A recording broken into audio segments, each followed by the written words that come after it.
हरिओम आत्मीय भक्तजनों, सब प्रेम जय श्री हरि। एक थे विष्णु शर्मा, संस्कृत के उद्भट विद्वान थे।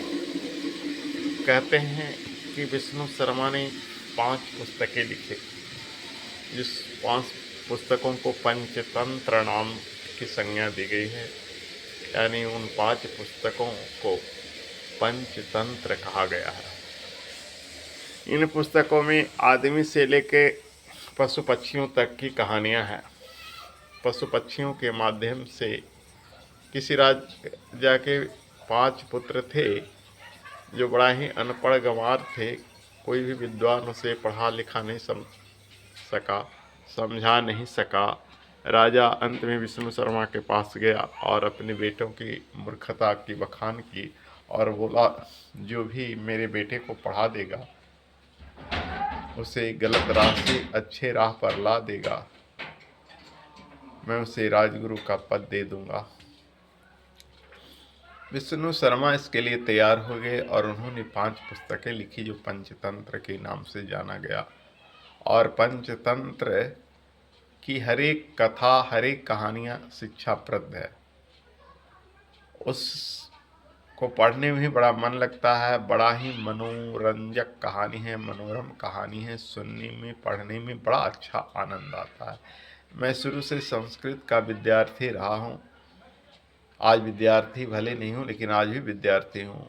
एमए संस्कृत से कर जाने के बाद आज आचार्य पंडित श्री राम शर्मा आचार्य की हम सभी वाङ्मय खरीद लाए हैं और नित्य प्रति उनके वाङ्मय का स्वाध्याय करते रहते हैं। और अखंड ज्योति, जुग्ममान, कल्याण मासिक पत्रिका खरीदते हैं और नित्य प्रत्येक से एक एक अध्याय का स्वाध्याय करते हैं। भले ही वैसा विद्यार्थी जो सिलेबस में कोर्स वाला हो, पहली कक्षा से लेके जो इनमें शास्त्री होता है, उन कक्षाओं का नहीं रहा, अपनी बैठे घर पर अध्ययन करता हूँ। लेकिन मैं अपने आप को आज भी विद्यार्थी मानता हूँ और पूजा पाठ जैसे करता हूँ वैसे स्वाध्याय भी प्रतिदिन घंटों से कम नहीं करता हूँ। बड़ा मन लगता है मुझे पुस्तकों के अध्ययन में। पुस्तकों में डूब जाता हूँ तो लगता है कि सच्ची समाधि आ गई। और लोगों को भी पुस्तक पढ़ने के लिए प्रेरित करता हूँ। परंतु बाहरी दुनिया, आज तो पुस्तक विलुप्त होते जा रहे हैं। इस मल्टीमीडिया के युग में सब कुछ तो ऑनलाइन मिलने लगा है। किसी दिन ऐसा ना हो कि पुस्तक छपना ही बंद हो जाए, सब कुछ ऑनलाइन। ऐसी चिंता सवार होती है मुझको कभी कभी। और अगर यदि पुस्तक छपना बंद हो गया, ऑनलाइन हो गया और सर्वर डाउन हो गया तो फिर क्या करोगे, कैसे पढ़ पाओगे। खैर छोड़ो इन चिंताओं को, चलो कहानी कहते हैं। सुनो, कहानी जमानों से कही जाती थी। लोग कहते हैं पहले कहानी नानी कहती थी अपने बच्चों को। कारण कि यशोधरा के कहानी आता है, यशोधरा का बच्चा राहुल उसको कहानी कहने के लिए माँ कह एक कहानी अपनी यानी गौतम बुद्ध की पत्नी यशोधरा से उसका बच्चा कहता है, माँ कह एक कहानी। तो यशोधरा कहते हैं, बेटा क्या तू समझ लिया मुझको अपनी नानी?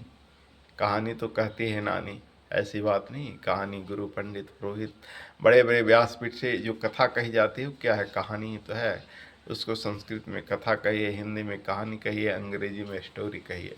कहानी का अपना एक वर्चस्व रहा है, अपना एक महत्व रहा है। तो आज एक कहानी हम आपको सुनाने जा रहे हैं। मनुष्य को अति लोभ नहीं करना चाहिए। इस कहानी का मतलब है कि लोभ करना चाहिए। हालांकि पाप 3 श्रेणी की ही आता है, काम, क्रोध और लोभ। शास्त्रों में तीनों को पाप कहा गया है और तीनों भी जरूरी है। कहते हैं काम अगर नहीं हो तो सृष्टि का संचालन नहीं हो, क्रोध अगर ना हो तो कोई डरेगा नहीं आपसे, और लोभ नहीं हो तो आप कुछ कमा नहीं पाइएगा। इसलिए काम, क्रोध, लोभ ये तीनों महापाप है और तीनों का होना भी बहुत जरूरी है। तीनों अगर आपके जीवन में नहीं हुआ, काम के न होने से सृष्टि संचालन ठप पड़ जाएगी, बंद हो जाएगी। इस पर कबीरदास ने भी जोगियों पर करारा प्रहार किया है। कामा जराए जोगी बन गया हिजड़ा। हिजड़ा यानी नपुंसक। युद्ध न करने के कारण भगवान कृष्ण ने भी अर्जुन को क्या कहा, माँ क्लेबम पार्था, या नपुंसक हो, हिजड़ा हो क्या। तो ये तो गाली ही है ना। यानी इससे पता चलता है मनुष्य के जीवन में काम का कितना महत्व है। काम जिसके जीवन में न हो वो हिजड़ा, नपुंसक, क्लीब, किन्नर आदि नामों से जाना जाता है। वैसे क्रोध अगर नहीं हो तो आपसे कोई डरेगा नहीं। बड़े बड़े ऋषि महात्माओं, दुर्वासा, परशुराम को देखते ही राजा लोग भयभीत हो जाते थे क्रोध के कारण। परशुराम जिस सभा में जाते थे तो कहते हैं गर्भिणियों का गर्भ गिर जाता था। परशुराम ने 21 बार क्षत्रियों का विध्वंस किया। राजा महाराजा सब भी डरते थे। दुर्वासा से क्षण क्षण पर श्राप मिलता था। वही दुर्वासा वरदान भी देते थे। द्रौपदी को वस्त्रों का वरदान वही दी। तो जो वरदान देता है वो श्राप भी देता है दुनिया में। इस कारण क्रोध का होना जरूरी है। एक ऐसी भी कथा आती है क्रोध के प्रति। किसी रास्ते से देवर्षि नारद जा रहे थे।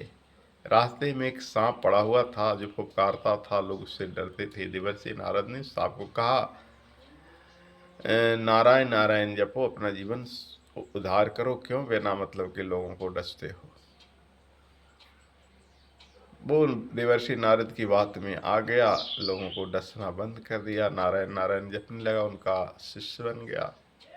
लोग उसे पत्थर मारने लगे, लहू लुहान हो गया। 1 साल वर्ष बाद जब नारद उस रास्ते से गुजरे तो देखते हैं कि नाग का बड़ा ही बुरा हाल है। शरीर से छिन छिन कर रक्त बह रहा है, बहुत सारे घाव हो गए। पूछते, नाग देवता ये तुम्हारी हालत कैसे हुई। तो आपका नारायण मंत्र का प्रभाव है। नारायण ने व्यंग में गुरु से कहा, नाग ने व्यंग में गुरु से कहा नारायण मंत्र का प्रभाव है। बोले कैसे, सारी आप बीती बताए। तो नारद ने कहा कि मैंने तुम्हें डसना मना किया था, डसने से मृत्यु आती है, ना कि फुफकारने से। तुम फुफकार कर तो देखता। तो कहने का मतलब है क्रोध मानव जीवन में इसलिए जरूरी है कि तुम अगर फुफकारोगे तो लोग तुमसे भयभीत होगा, और दुष्टों को भय देना जरूरी है।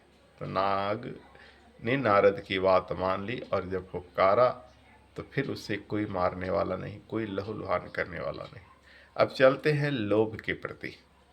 लोभ भी मनुष्य के जीवन में होना जरूरी है, किंतु अति लोभ, ज़्यादा लोभी का विनाश होता है, सर्वनाश होता है। लोभ उतना ही कीजिए जिससे आपकी आवश्यकता हो। अगर लोभ न हो, कहा गया पंडित जी लोभी होते हैं, तो पंडित जी लोभी किस मायने में होता है।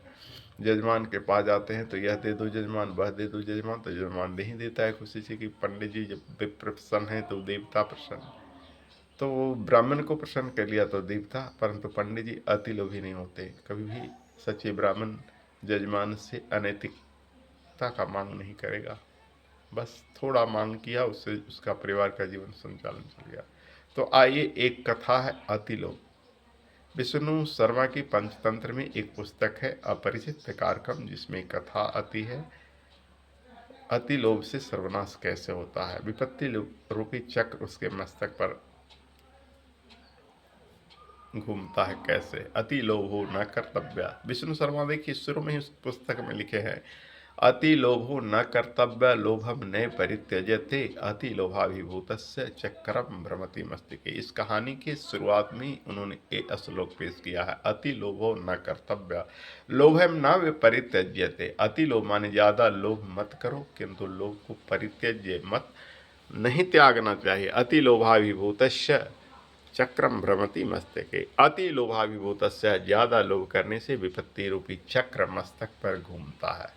कहानी का शुरुआत इस श्लोक से करते हैं। कहानी इस प्रकार से कहते हैं, किसी गांव में 4 ब्राह्मण कुमार रहते थे। उनके माता पिता मर गए। जो कुछ भी धन धान संपत्ति था, ब्राह्मण कुमार तब तक, जब तक घर में रहा तब तक ब्राह्मण कुमार उस धन संपत्ति से अपना जीवन यापन किए। जब धन संपत्ति खत्म हो गया तो चारों ब्राह्मण गरीब निर्धन हो गए। चारों ब्राह्मण कुमार आपस में विचार विमर्श किए कि भाई अब हमारे घर में दाने दानों को पड़ा हुआ है, हमारे घर में खाने पीने के लिए कुछ नहीं है, इसलिए हम रोजगार की तलाश में चले। चारों ब्राह्मण कुमार भाई आपस में विचार विमर्श करके रोजगार के लिए प्रदेश यानी दूसरे देश को निकलते हैं। जाते जाते रास्ता में उन्हें एक ऊंचा टीला मिलता है, जिस कारण से उन्हें उनके मस्तिष्क में ये विचार उत्पन्न होती है कि इस ऊंचे टीले में जरूर कुछ धन खजाना गड़ा हुआ है। चारों भाई कहते हैं कि भाई इसका उत्खनन किया जाए, खुदाई किया जाए, तो मुझे विश्वास है कि इसमें कुछ धन प्राप्त होगा। चारों भाई ब्राह्मण कुमार जो थे उसको खुदाई करते हैं और खुदाई से उन्हें सबसे पहले तांबा मिलता है। तो चारों भाई आपस में विचार करते हैं कि भाई इसे बांट लो, हमारी गरीबी दूर हो जाएगी। जिसके पास जितना उठाने की शक्ति है तांबा को लेकर चलो, बेच बेच कर खा लेंगे। उसमें बड़े भाई तो मान जाता है, तीन भाई कहता है नहीं, इससे गरीबी क्या दूर होगी, ये तांबा से गरीबी दूर होने वाली नहीं है। तो बड़े भैया तो चल देते हैं तांबा लेकर, बाकी तीन ब्राह्मण कुमार रास्ते में बढ़ जाते हैं। कुछ दूर कई कोस जाने के बाद उन्हें फिर एक ऊंचा टीला मिलता है। फिर तीन भाई मशवरा करते हैं कि भाई इसका खुदाई करो, कुछ धन मिल जाए तो हमारी गरीबी दूर हो जाए। खुदाई करते हैं तो उसमें चांदी मिलता है। कहते हैं भाई अब तो उससे कीमती रत्न मिला, हम तीनों इसको ले चलें, हमारी गरीबी दूर हो जाए। इसमें मंझले भाई तो ले लेते हैं, लेकिन दो भाई इनकार कर जाते हैं। बोला भाई चांदी से हमारी गरीब दूर होने वाला नहीं है, तुम जाओ, हम कुछ आगे बढ़ेंगे। बाकी तीसरे और चौथे नंबर का ब्राह्मण कुमार आगे बढ़ते हैं। कुछ दूर जाने पर फिर टीला मिलता है। तो कहते हैं भाई इसको भी खुदाई करके देखो, कुछ धन प्राप्त हो जाए। तो खोदने के बाद सोना मिलता है। दोनों ब्राह्मण कुमार उछल पड़ते, कहते भाई तो बड़ा कीमती है। परंतु उछल कर छोटा भाई जो है सो कहता भैया तुम ही ले लो, हम नहीं लेंगे। उसके अंदर ज़्यादा लोभ आ जाता। बोला बड़े भैया को तांबा मिला, मंझले भैया को चांदी, संझले भैया को सोना, तो हमको तो हीरा की खदान मिलेगा, इसलिए भैया तुम ले लो, हम तो बड़ा किस्मत वाले हैं, हमको हीरे के लिए छोड़ दो। कहा भाई देखो अब हीरा वीरा कुछ नहीं मिलने वाला है, सोना से कीमती कुछ नहीं होता है, ले लो। छोटा भाई अड़ गया, भैया सोना से कीमती हीरा होता है, हमको हीरा के लिए जाने दो। तीसरे नंबर का ब्राह्मण कुमार जितना सोना लेना था लेकर चल दिया। चौथे नंबर का ब्राह्मण कुमार चल दिया आगे। आगे चलते चलते उससे कई कोस गया, परंतु कोई टीला न मिला। वो थक हार कर बैठ गया, विश्राम किया। रात्रि में फिर दूसरे दिन चलना शुरू किया तो भी कोई टीला न मिला। एक सुंदर सा नगर मिला, बड़ा ही आकर्षक नगर, जिसकी रोड चमाचम हीरे मोतियों से जड़े हुए थे। बोला कि लगता है हमारी किस्मत का ताला खुल गया, इसी में हीरा की खदान होगी। यह करके चौथे नंबर के ब्राह्मण कुमार उस नगर में प्रवेश करते हैं और 2-4-5 किलोमीटर आगे बढ़ते हैं कि वहाँ देखते हैं एक सुंदर युवती खड़ी है और उसके माथे पर एक पहिया घूम रहा है, जिस कारण उसके पूरे मस्तिष्क से ब्लड यानी खून गिर रहा है, पूरे शरीर लथपथ है, जख्म ही जख्म है। युवती तो बड़ा सुंदर आकर्षक है, किंतु उसके शरीर लहूलुहान है। ब्राह्मण कुमार पूछता है कि देवी यह तुम्हें कैसे प्राप्त हुआ यह कष्ट। इतना पूछना भी वो कह भी नहीं पाई कि वह चक्र जो था इस ब्राह्मण कुमार के मस्तक पर जाकर घूमने लगता है। उसी तरह से युवती कहती है मैं 4 बहनें थी, चारों रोजगार की खोज में निकले, 3 बहनों को सोना चांदी हीरा मिला, तीनों लेकर चल गई, मैं चौथा जो है इसी तरह लोभ किया। लगता है तुम भी मेरी ही तरह लोभी हो, यह विपत्ति रूपी चक्र है। तो विष्णु शर्मा कहते हैं कि जो ज़्यादा लोभ करता है, जो अति लोभी होता है, उसको विपत्ति रूपी यही चक्र घूमता है। लगता है तुम भी अति लोभी मेरी तरह हो, इसलिए मेरे मस्तक का विपत्ति रूपी चक्र तेरे मस्तक पर चला गया। इसलिए ध्यान दो, अति लोभो न कर्तव्य लोभम न परित्यजेत, अति लोभाभिभूतस्य चक्रम भ्रमति मस्तके। अति लोभ माने ज़्यादा लोभ नहीं करना चाहिए, और लोभम न परित्यजेत माने लोभ को एकदम त्यागना भी नहीं चाहिए। अति लोभाभिभूतस्य माने ज़्यादा लोभ करने से चक्रम भ्रमति मस्तके, विपत्ति रूपी चक्का जो है ना, विपत्ति का पहिया मस्तक पर घूमता रहता है, इसलिए अति लोभ न करें। जय श्री हरि मित्रों, हरिओम तत्सत। यह कहानी आपको कैसा लगा जरूर कमेंट में बताएंगे। हरिओम ओम।